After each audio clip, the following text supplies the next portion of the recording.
ऐसा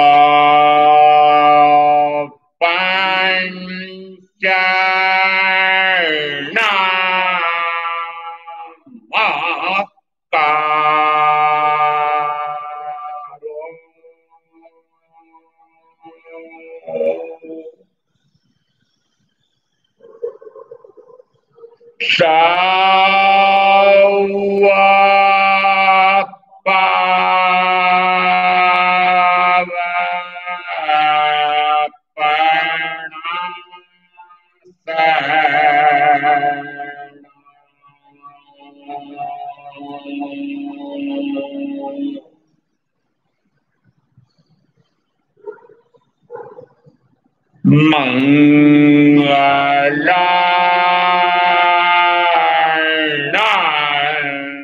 च सौवेद्यम्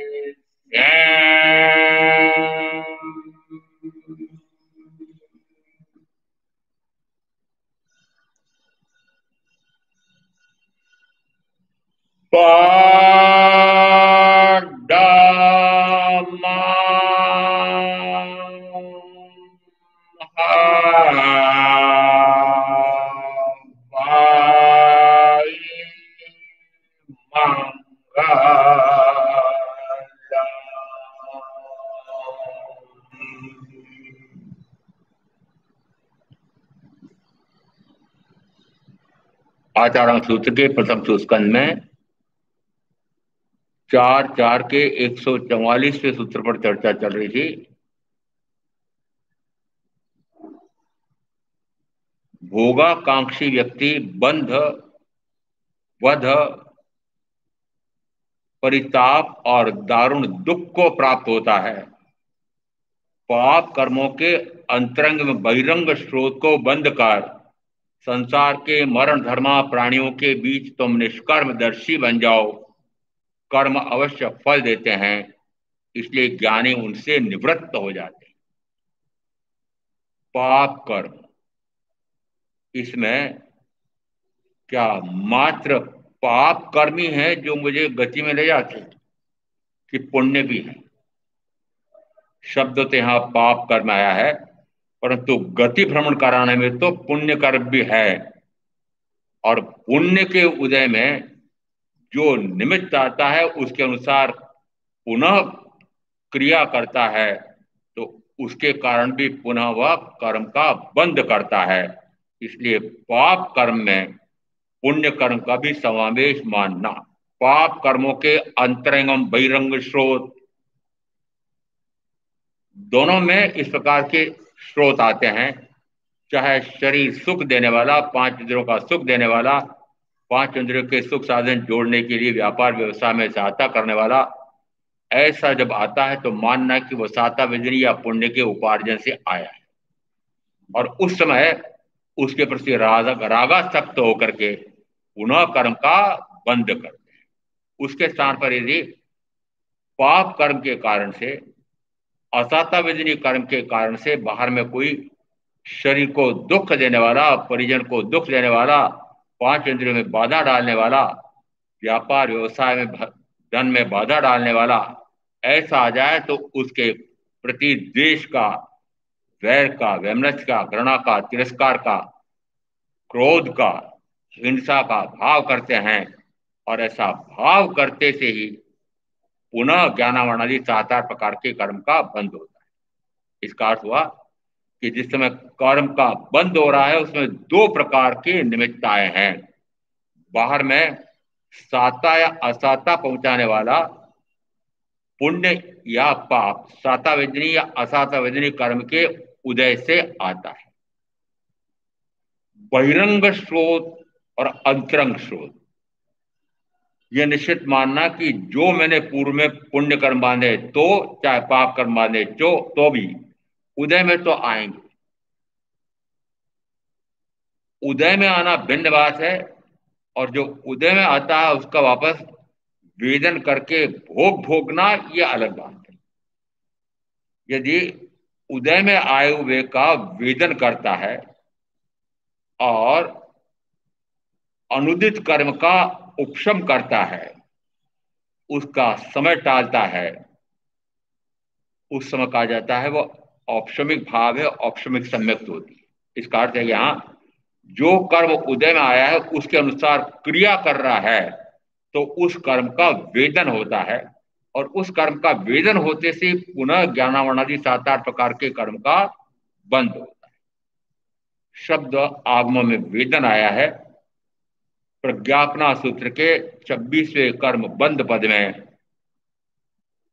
यदि ज्ञानावरणी कर्म के उदय में वह उस कर्म का वेदन करता है तो पुनः ज्ञानावरणादि 7-8 प्रकार के कर्म का बंद होता है। तो वेदन शब्द अलग है और वेदना शब्द अलग है। ये वेदना शब्द साता साता वेदनी कर्म के संदर्भ से तो लग सकता है, पर ज्ञानावरणी कर्म में वेदना कैसे होगी? वेदना तो शरीर के माध्यम से जुड़ी हुई, वो अनुभव में आती है इन मन वचन काया के माध्यम से, इंद्रियों के माध्यम से, तो वहां तो वेदना सही लग रहा है।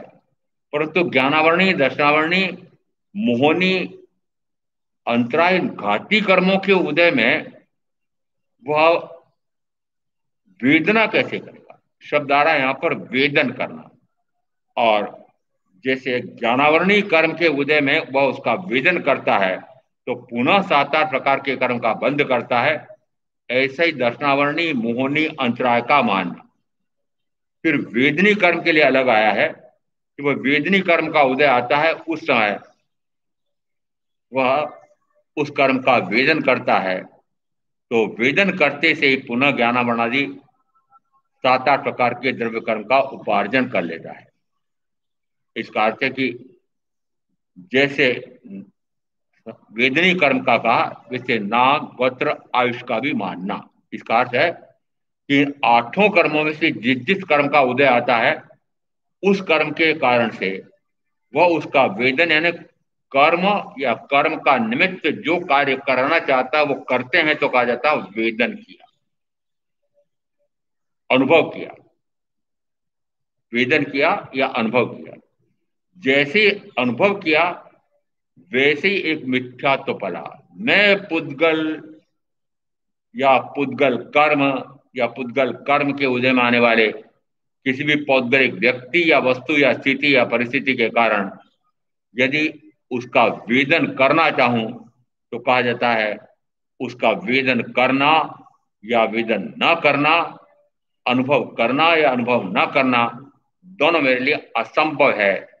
ऐसा स्थानांक सूत्र में 6ठे स्थान में 6-5 में इस प्रकार का सूत्र आया। कर्म का उदय आता है, उस कर्म के उदय में वेदन करना यह भी असंभव है, वेदन न करना यह भी असंभव है।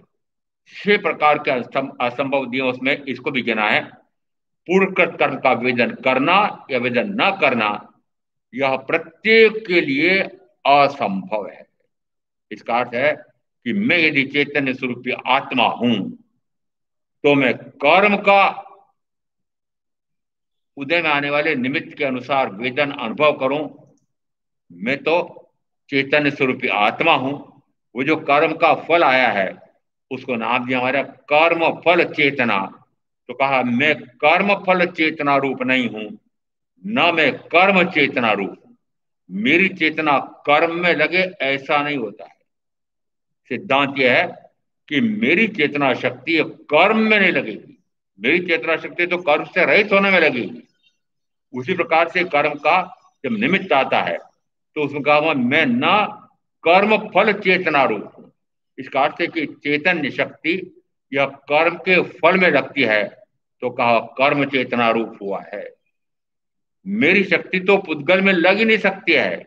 ये लग रही ऐसा कहते हो तो मिथ्याभिमान है, लगती है ऐसा कहते हो तो कहा जाता है वह मिथ्या है। मैं तो अपनी स्वशक्ति को मात्र अपने ही गुणों में ही लगा सकता हूं, पर द्रव्य में, पर द्रव्य के गुणों में, पर द्रव्य के पर्याय में मैं कुछ भी करने में समर्थ नहीं। इसका अर्थ है कि पर द्रव्य में 4 अन्य द्रव्यों का संपर्क तो हमारा इतना है नहीं, ध्यान रहता नहीं उनका, तो धर्म अधर्म, आकाश और काल, मुख्यतः संबंधित पौद्गलिक शरीर से, पौद्गलिक वस्तुओं से संबंध का सबका बना हुआ है।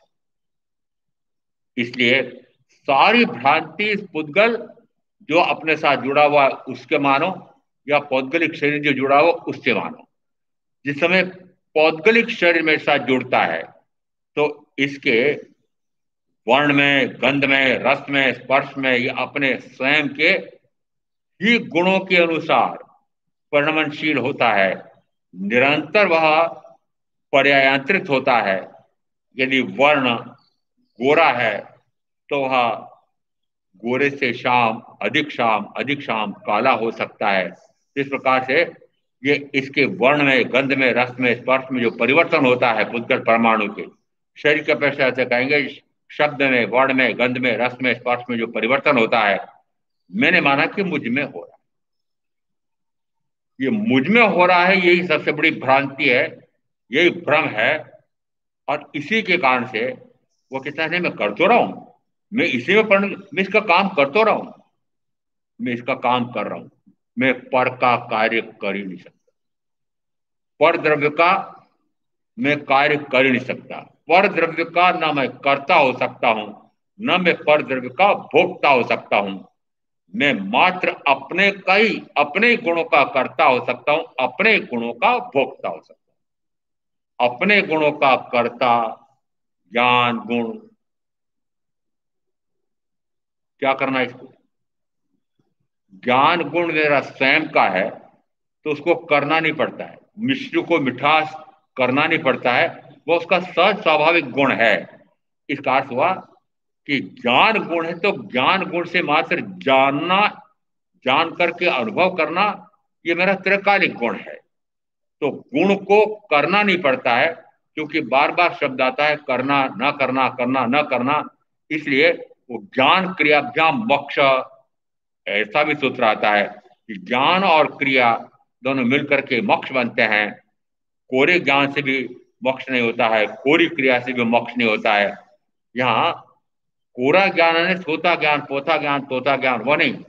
ज्ञान आत्मा को आत्मा ज्ञानावरणी कर्म के क्षयक्षम से वह स्वयं स्वयं को जानता है, या जिस समय स्वयं स्वयं को जानता है उस समय ज्ञानावरणी कर्म का क्षयक्षम या निर्जरा हो रही है।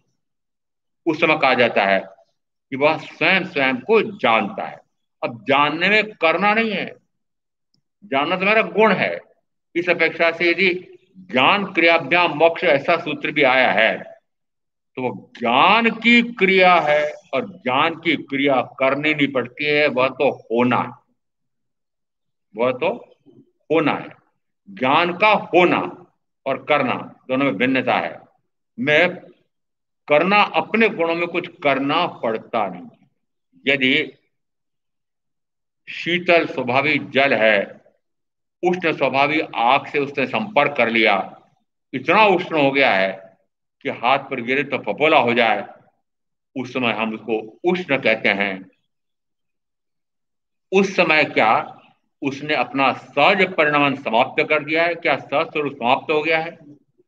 उसी पानी को, उसी उष्ण पानी को यदि आग पर डालो, जिस आग से वह उष्ण हुआ था, वह आग बुझ जाती है। इसका अर्थ है कि उस समय भी, जिस समय वह उष्ण रूप में था, तब भी अपना सहज स्वभाव क्षीण हुआ नहीं था।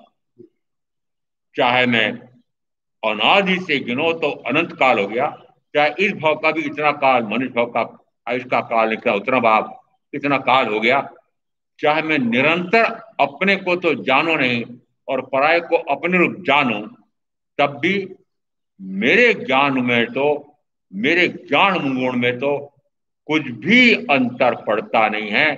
वह तो अक्षत अव्यय पड़ा रहता है। अक्षत और अव्यय वैसे एक शब्द से काम चल सकता है, परंतु यहां पर चाणक्य सूत्रकार ने आत्मा के लिए, आत्मा के गुण के लिए 5 शब्द लगाए। वह ध्रुव है, नित्य है, नियत है, अवस्थित है, अक्षत है, अव्यय। अक्षत ने मेरे उस ज्ञान गुण में लेश मात्र भी क्षति होती नहीं है। मेरा ज्ञान गुण कितना है कि अनंत ज्ञान है।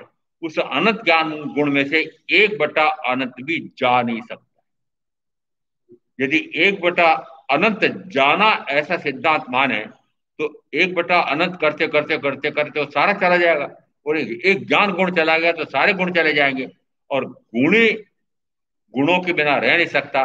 तो फिर यदि आत्मा के गुण चले जाते हों तो फिर गुणी भी चला जाता है, तो क्या 6 द्रव्य के 5 द्रव्य रह जाएंगे? इसे कहा कि चाहे कितना ही मैं अज्ञान रूप वर्तता रहा हूं, अनादि काल से अभी तक अनंत काल तक रहा, तब भी मेरा ज्ञान गुण अक्षत पड़ा रहा है, अव्यय पड़ा रहा है। अव्यय दबा पड़ा, लिखा किसी ने लिखा दबा पड़ा, पता नहीं क्या क्या लिखा उत्तर में। ये बहुत विचित्र है, समझते नहीं है। ज्ञान गुण कहें, दर्शन गुण कहें, सुख गुण कहें और वीर गुण कहें, इन चार में से हम दो को अलग अलग करते हैं। ज्ञान गुण आवृत है, दर्शन गुण भी आवृत है। आवृत है इसलिए हम कहते हैं ज्ञानावरण। आवरण जिसने डाला है उसको नाम देते हैं ज्ञानावरण। तो ज्ञानावरण ने आपके ज्ञान गुण पर पर्दा डाला है। किसे डाला? मैंने स्वयं ने। मैंने स्वयं ने अपने को तो जाना नहीं और पराये को अपने रूप जानकर उसी उसी को जाना है, तो मैंने स्वयं ने मेरे ज्ञान गुण पर पर्दा डाला है। इसका अर्थ है कि जिस समय वो पर्दा आ गया है उस समय कहा जाता है आवरण।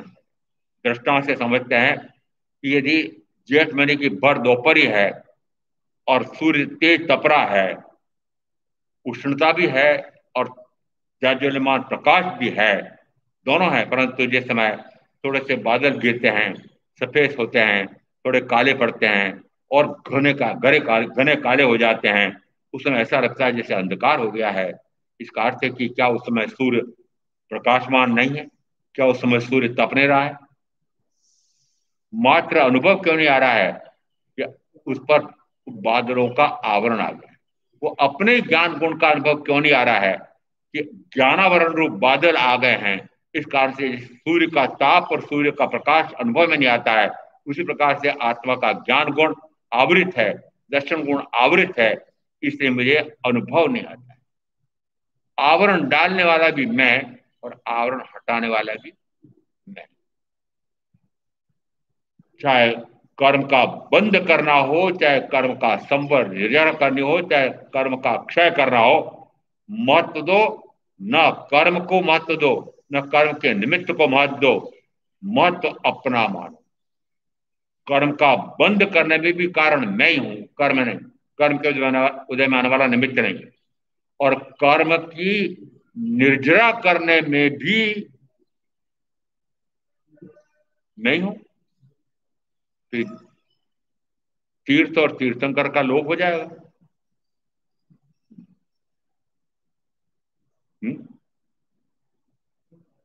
यदि मैं कहूं कि ज्ञान गुण में अपने स्वयं के ज्ञान बल पर प्रकट कर लूंगा, तो फिर तीर्थ और तीर्थंकर की क्या आवश्यकता?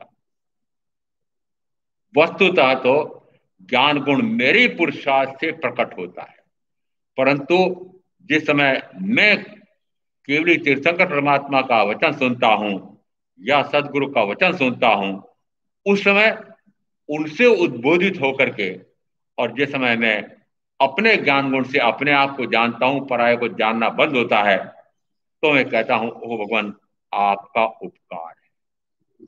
प्रकट तो मेरे पुरुषार्थ से हुआ है, परंतु ज्ञान यदि उनके निमित्त से हुआ है तो शिष्य विनयवंत होकर के उनके प्रति उपकार जताता है। इसका अर्थ है कि दो गुण तो ऐसे हैं कि जो आवृत होते हैं, दो गुण ऐसे हैं जो विकृत हो रहे हैं। दोनों में अंतर है। ये आत्मा का अनंत सुख विकृत हो रहा है। विकृत कैसे हो रहा है? कि जब तक एक से लगा करके 5 इंद्रियों के भोगों का बेस्वाद लेते रहते हैं, तब तक मानना कि वह आत्मा का अपूर्व सुख वह विकृत हो रहा है। उसी प्रकार से ये वीर्य गुण भी विकृत होता है कि जिस समय मैं बाहर में कोई साता पहुंचाने वाला व्यक्ति आता है, साता सुख का अनुभव करता हूं और साता पहुंचाने वाले व्यक्ति के प्रति राग का भाव होता है, उस समय मानना ज्ञानावरणी कर्म का उदय आया, दर्शनावरणी का भी उदय आया, दर्शन मोहनी का भी उदय आया, चारित्र मोहन का भी उदय आया, और अंतराय कर्म का भी उदय आया। वो अंतराय कर्म क्या कर रहा है कि अब जिसके प्रति मेरा राग का भाव हो रहा है उस पर मेरा, उसको जानने में मेरा उपयोग लग रहा है। एक गुण विपरीत परिणमन करता है तो सारे गुण विपरीत परिणमन करते हैं। इसका अर्थ है कि जैसे मैं उपयोग पर पदार्थ पर लग रहा है उस समय कहा जाता है वीर्य गुण विकृत हो रहा है। मेरा स्वयं का दर्शनोपयोग, स्वयं को ही देखूं, ऐसा मेरा त्रिकालिक गुण है। परंतु ये समय अपने को तो देखूं नहीं और पराये को अपने रूप देखूं, उस समय कहा मेरा वो दर्शनोपयोग यही विकृत हो रहा है। दो गुण तो आवृत है, दो गुण विकृत हो रहे हैं घाती कर्मों में से। ये विकार से निर्विकार हो जाऊं, यह भी मेरा त्रिकालिक गुण है। और आवरण डालना और आवरण हटाना दोनों मेरे हाथ में है। जिस समय अज्ञानता थी, अबोधता थी, उस समय मैंने अनजाने में, अबोधता में उस ज्ञान गुण पर, उस दर्शन गुण पर पर्दा डाल दिया। पर अब मैं आर्य क्षेत्र में जन्मा हूं, आर्य कुल में जन्मा हूं, आर्य ने तीर्थंकर परमात्मा की वाणी सदगुरु के माध्यम से सुनने का स्वर्णिम अवसर मिला है। इसलिए अब वह गलती मैं नहीं करूंगा और अब मैं अपने उस ज्ञान गुण का उघाड़ करूंगा। कैसे उघाड़ करूंगा कि अपने को अपना जानूंगा, पराये को पराया जानूंगा। जिस समय ऐसा होता है उस समय कहा जाता है कर्म अवश्य फल देते हैं, ज्ञानी उनसे निवृत्त हो जाते हैं। कर्म अवश्य फल देते हैं, ज्ञानी उनसे निवृत्त हो जाते हैं। फल तो देते हैं, परंतु यदि मैं फल चखूं तो कहा जाएगा उसने फल दिया और वापस मैंने कर्म बांधे। वह तो फल दे रहा है पर मैं फल चखूं ना तो आपकी बता दो। जिस समय आपके वो सुख आता है, कर्म का फल मीठा आता है, हप जिसमें कर्म का फल कड़वा आता है, तो ज्ञानी ज्ञानी न तो हप करते हैं न थू करते हैं। समझ में आ रहा है ज्ञानी और अज्ञानी में कितना अंतर है? और मैं बार बार पूछता हूं कब तक अज्ञानी की पंक्ति में खड़े रहोगे? इसका अर्थ है, मूल सूत्र आ रहा है इसमें, पाप कर्म के अंतरंग बहिरंग स्रोत। इसका अर्थ है कि मैंने पूर्व में जो जो कर्म बांधे हैं, चाहे पुण्य कर्म बांधा चाहे पाप कर्म बांधा, वो उदय में तो आएगा। पुण्य के उदय में, पाप के उदय में, दोनों में एक जैसा मानना, पुण्य के उदय में पुनः पुण्य भी कर सकता है और पुण्य के उदय में उस पुण्य के फलित को छोड़ भी सकता है। यदि उस पुण्य का भोग भोगे तो पुनः पाप कर्म का बंध हो, तो पुण्य कर्म के फल को छोड़े। छोड़ सकते हो कि नहीं?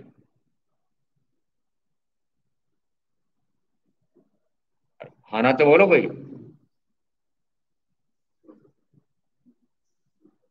कर रखा दृढ़ संकल्प, आज छोड़ना चाहते हो? पुण्य के फल को भोगे तो पाप कर्म का बंध हो, पुण्य के फल को छोड़े। दोनों बातें हो सकती है। जितने भी सर्ववृत्ति संयम लेने वाले हुए हैं, हो रहे होंगे, वे पुण्य के फल को छोड़ते हैं। होने वाले 24 के 24 तीर्थंकर राजा, श्वेतांबर परंपरा के अनुसार एक राजकुमारी और 3 चक्रवर्ती। इसका अर्थ है कि कितना सातावेदनी, कितना पुण्य कर्म का उपार्जन करके आए कि ऐसा राज्य रिद्धि सुख प्राप्त हो रहा है।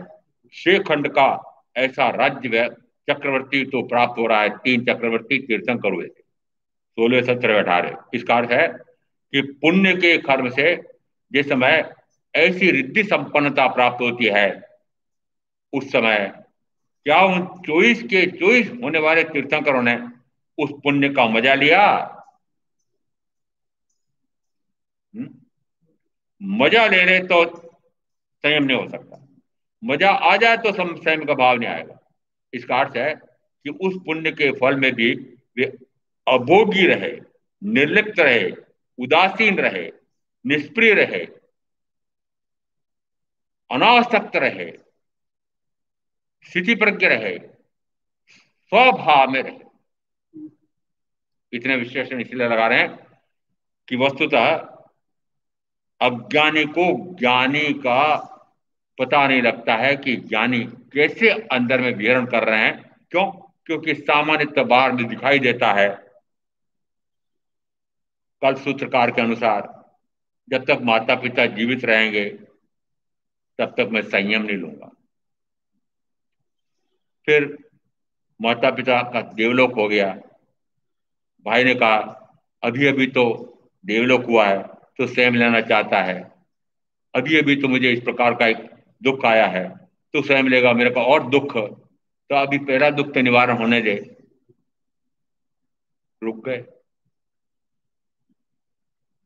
माता पिता ने कहा विवाह कर ले, विवाह कर लिया। भाई ने कहा रुक जा, रुक गए। पति ने कहा भोग भोग लो, भोग भोग लिए। मैंने कहा अरे महावीर, क्षय समक्ष लेके आए, तीर्थंकर नाम गोत्र का उपार्जन करके आए और घर में बैठे हो, महल में बैठे हो। उसने कहा रुक जा, तो रुक गए। वस्तुतः अज्ञानी ज्ञानी के ज्ञान की ठहा नहीं पा सकता है। वे महलों में रहते हुए भी, भोगों के बीच में रहते हुए भी अभोगी थे। और मैं सिद्ध कर सकता हूं कि वे अभोगी कैसे थे। भौर यौवन वर्धमान राजकुमार 30 वर्ष, भौर यौवना 20 वर्ष यशोदा महारानी। यदि भोग में रस रुचि आई होती, यदि भोग में रस लिया होता, तो क्या इस प्रकार का भौर यौवना को छोड़ करके दीक्षा ले सकता था? इस कारण से कि भोग में रस नहीं था, रुचि नहीं थी। मात्र भोगते हुए दिखाई दे रहे हैं, अज्ञानी को दिखाई दे रहे हैं, भोग रहे हैं। वस्तुतः ज्ञानी तो अंदर में रमण करते हैं, वे बाहर में अज्ञानी को दिखते हैं। इसे कहा कि पुण्य का फल आता है, वह भोगे मजा ले तो कर्म बांधे। क्या क्षयिक समय दृष्टि पुनः कर्म का बंध करना चाहता है? संवेग का बोझ जिसने धारण कर लिया, क्या नवीन कर्म का उपार्जन करना चाहता है? इसका अर्थ है कि जो होने वाले तीर्थंकर हैं, वे जो पुण्य का फल आता है प्रथमतः तो भोगते नहीं है और शीघ्र छोड़ते हैं। पुण्य के फल को आज भी जो जो दीक्षा लेते हैं, चाहे कम हो चाहे अधिक हो, जो जो सुख साधन सुविधाएं मिली हुई है पुण्य के फल से मिली हुई हैं, तो छोड़े हैं ना, छोड़ क्या लग गए। इसका अर्थ है कि पाप कर्म के अंतरंग बहिरंग स्रोत। अब यहां पर पहले कह दिया पुण्य भी वापस कर्म का बंद कराता है, पाप भी वापस कर्म का बंद कराता है। इस कारण से यहां यदि फल भोगे तो पुण्य बंद होगा, तो फल नहीं भोगा तो फिर उससे उपरत हो गए। अब यहां मुख्य आ रहा है पाप कर्म, कि पाप कर्म का उदय आता है तो सामान्यतः अंतर हम करते हैं कि पाप कर्म के उदय में तो उसको तो भोगना ही पड़ता है, भोगे में ना छुटकारा नहीं। पाप कर्म का उदय तो वो तो भोगना पड़ता है। होने वाले तीर्थंकरों में से मात्र 24 तीर्थंकर, क्या उनके पाप कर्म अस्तात्विज्ञ कर्म का उदय नहीं आया था? संयम लेते से ही निरंतर उनके कितने कष्ट उपसर्ग आए थे, या तो सहज में आए थे या उन्होंने विपरीत व्यक्ति और विपरीत स्थानों के बीच में जाकर के और उन्होंने उपसर्ग मोल लिया है। और उपसर्ग आया पाप कर्म के उदय से आया, भोगा नहीं, भोगे तो बांधे, भोगा नहीं। वे तो चाहे कितने ही भयंकर से भयंकरतम यदि ऐसा उपसर्ग आया, यहां महामुनि महावीर के लिए कहते हैं कि मृत्यु नहीं हुई है, परंतु अन्य साधकों में चाहे मेटारी मुनि हो, खंडक ऋषि हो, चाहे खंडक ऋषि के 500 शिष्य हों, चाहे एक स्कंदक वो हों, चाहे एक अर्जुन वाली मृत्यु नहीं माने, अणगार सुकुमार अणगार हों, मृत्यु हो रही है। यानी कष्ट उपसर्ग कैसा है कि शरीर को तो मृत्यु हो रही है। पाप कर्म का उदय था वो, या पाप कर्म को चाहे असाध्य कर्म को, एक ही बात में जो पाप कर्म का उदय आया, क्या पाप कर्म के उदय को उन्होंने भोगा? बाहर में दिखाई दे रहा है, अंदर में ज्ञान में मग्न थे। क्या कष्ट उपसर्ग दाता दुखी कर पाया? दुखी हो जाए तो कहा जाता है कि पाप कर्म का भोग किया। इसका अर्थ है कि जो कर्म मैंने पूर्व में बांधा है, चाहे कोई सा भी कर्म हो, यहां पर यदि महामुनि महावीर के लिए गिने, चाहे अर्जुन वाली अणगार के लिए गिने, चाहे गस्त कुमार अणगार के लिए माने, कि जिस समय उनके पाप कर्म का उदय आया या उन्होंने मोल लिया, उस पाप कर्म का उन्होंने भोग नहीं भोगा। जिस समय लगातार राजगिरी नगरी में 1.5 महीना एक एक चौराहे पर खड़े रहे हैं, पाप कर्म का उदय आया। असाता तीव्रतम बांधा था तो उदय में आया, उदय में आया। क्या उदय में आया? उसके कारण से, उस प्रताड़ना से, दुखी करने वालों से दुखी हुए नहीं। इसका अर्थ है कि पाप कर्म को तो भोगना ही पड़ता है, यह मिथ्या मान्यता। और यहां गस्त कुमार अणगार के लिए और महामुनि महावीर के लिए कह सकता हूं कि वस्तुतः उनके तो ये दोनों प्रकार के जो उपसर्ग आ रहे हैं, ये निकाचित थे। और निकाचित कर्म में सामान्य तो माना जाता है कि भोगे बिना छुटकारा नहीं है। क्या उन्होंने भोगा? नहीं। प्रदेश वेदन में माना जा सकता है, पर प्रदेश के वेदन से उनके अंदर में दुख हुआ हो, वेदना का अनुभव आया हो, तो कहा जाता है अनुभव वेदन हुआ है। न महामुनि महावीर को इस प्रकार से अनुभव वेदन हुआ है। जिस समय कान में कीलियां ठुकी है, कीलियां कीले मत बोला करो, वो मात्र एक छोटा सा हथियार होता है किसान के पास, वाले के पास। वो छोटी छोटी सी किमड़ियां पेड़ के काट करके और उसकी कीलियां बनाता है, और वो कीलियां दोनों कानों में ठोकता है। जिस समय कीलियां ठोकी थी, उस समय ऐसी ठोकी कि अंदर में दोनों मिल जाए। अब वो कितने समय तक तीव्र से तीव्रतम वेदना देती रही होगी, परंतु वे अप्रभावित रहे। निकाचित कान में शीशा भरवाया और राजा ने अहंकार किया, त्रिपस्ट वासुदेव का भाव ऐसे ही होना चाहिए, मैंने सही किया है, मैंने सही किया है, कोई गलत नहीं किया है। प्रसन्न हो रहे थे। तड़कता तड़कता मर रहा था वो अंगरक्षक, मर रहा था तब भी उस प्रसन्न हो रहे थे, और उस भाव में उन्होंने उसका कोई पश्चाताप धिक्कार नहीं किया, तो वह कर्म निकाचित हो गया। बड़ी पत्नी ने छोटी पत्नी के बेटे को गर्मागर्म रोटा बंधवा करके मरवा डाला। उस समय जो तीव्र से तीव्रतम असाता वेदनी कानों का बंद पड़ा था, 99 लाख भाव तक तो भटकना पड़ा। और अब जिस समय पे महामुनि है, भगवान अरिष्ट नबी के शिष्य हो गए हैं, ध्यानस्थ हैं, तब भी कर्म ने पीछा किया है। कर्म का उदय तो आया है, पाप कर्म का तीव्र से तीव्रतम असाता वेदनी कर्म का उदय तो आया है। क्या भोगा? भूल जाओ, निकाचित बनते दोनों में नहीं होगा।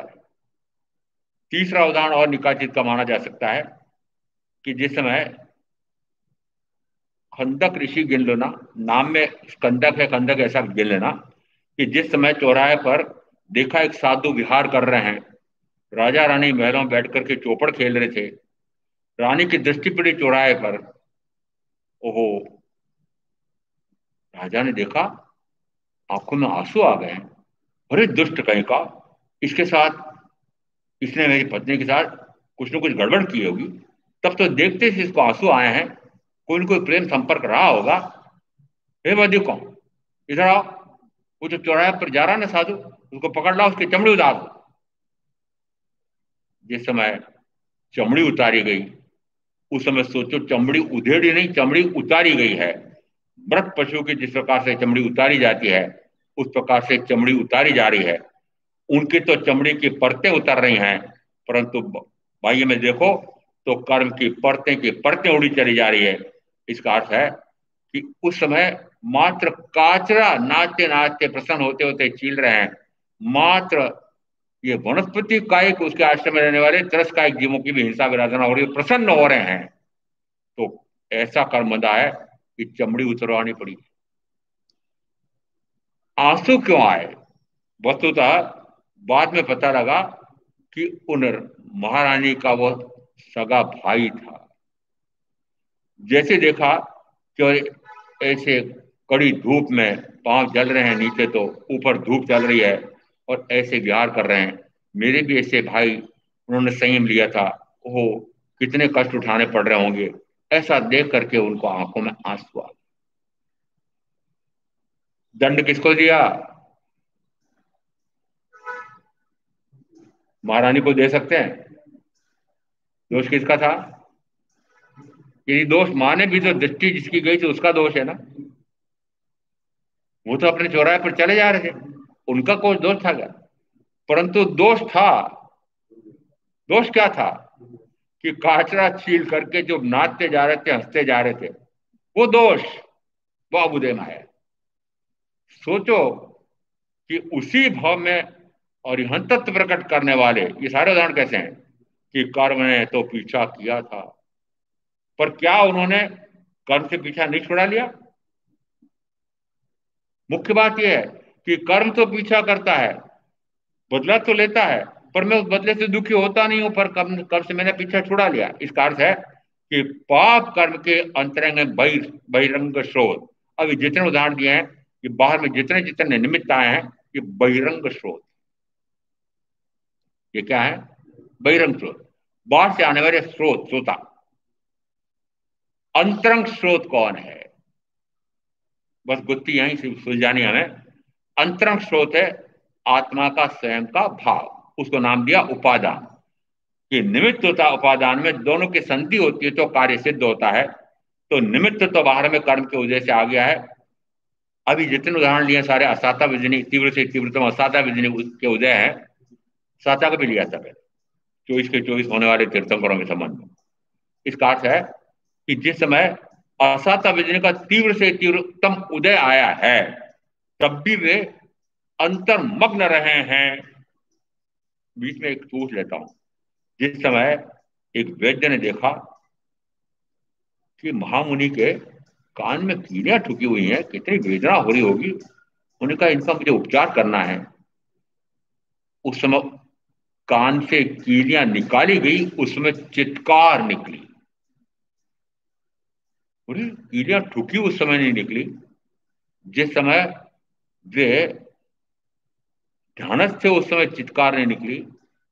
अब चित्कार क्यों निकली?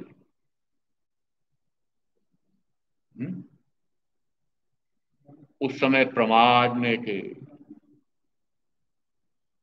उपयोग बाहर था, सात्विक गुण स्थान ध्यान अवस्था नहीं थी उस समय, इसलिए उस वेदना का अनुभव आया। तो कहा जाता है चित्कार कथा है। इसका अर्थ है कि यदि पाप कर्म का बहिरंग स्रोत तो मैंने बांधा इस कारण से, वो तो उदय में आएगा, टाले टलेगा नहीं, टाले टलेगा नहीं।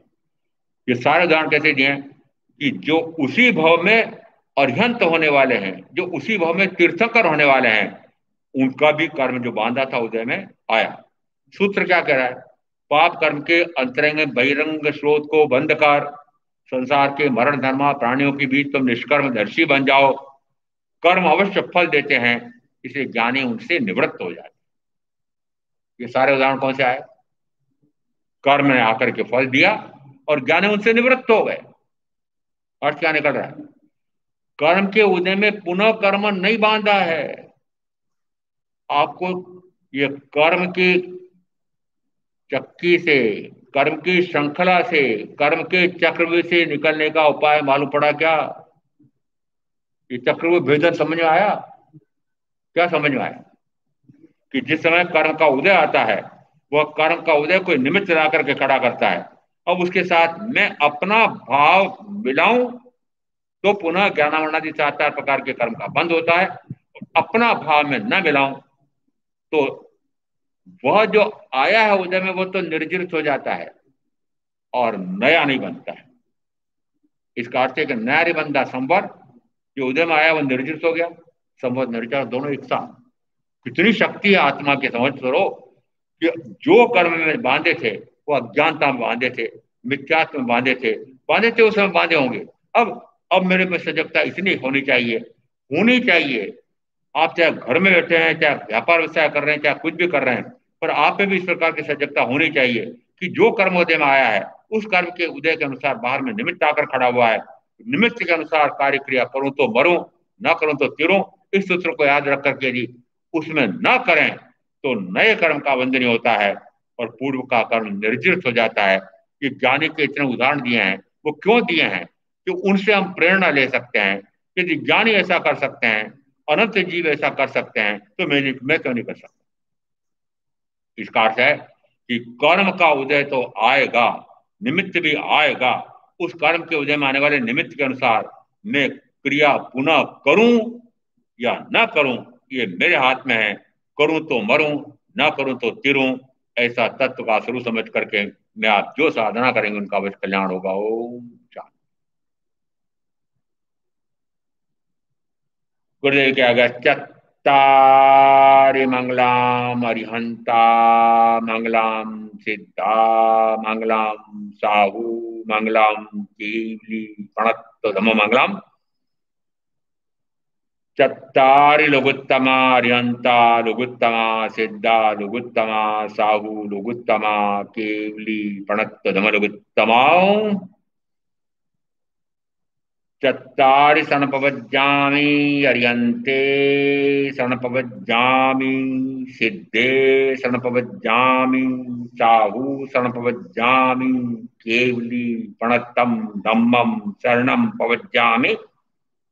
चार मंगलिक, चार उत्तम, चार शरणा और शरणा नहीं कोई जो भव्य प्राणी आदृत अक्षय अमर।